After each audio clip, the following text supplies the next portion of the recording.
পুজোর মুখে রাজ্যে বাংলা শাড়ি প্রকল্প।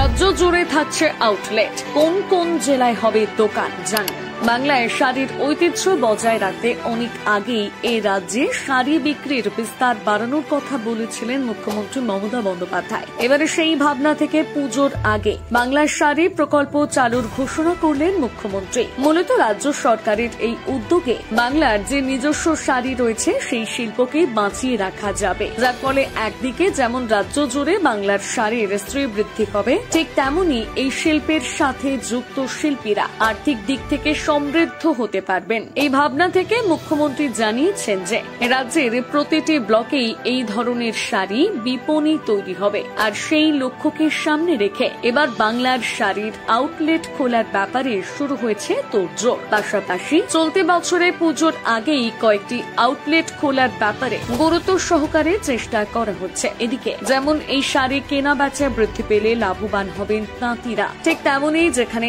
আউটলেটগুলো খোলা হবে সেখানে কাজ পাবেন স্থানীয়রাও। সবথেকে গুরুত্বপূর্ণ বিষয় হলো এই আউটলেটগুলোতে ন্যায্য দামে শাড়ি কিনতে পারবেন সাধারণ মানুষ। এবারে বলি ঠিক কোথায় হবে এই আউটলেট। নবান্ন সূত্রের দাবি, বাংলার শাড়ির প্রথম দুটি বিপণীর মধ্যে কলকাতার ঢাকুরিয়ার দক্ষিণাপনে একটি আউটলেট খোলার ব্যাপারে নেওয়া হচ্ছে উদ্যোগ। এর পাশাপাশি অপর একটি আউটলেট দীঘায় খোলা হবে বলেও জানা গিয়েছে, যার জন্য নেওয়া হচ্ছে প্রস্তুতিও। প্রসঙ্গত, সারা বছর জুড়ে দীঘার সমুদ্র তটে পর্যটকদের যথেষ্ট ভিড় থাকে। এমতো অবস্থায় দীঘায় বেড়াতে আসা পর্যটকরা এবার পেতে চলেছেন বাংলার শাড়ির কাউন্টার।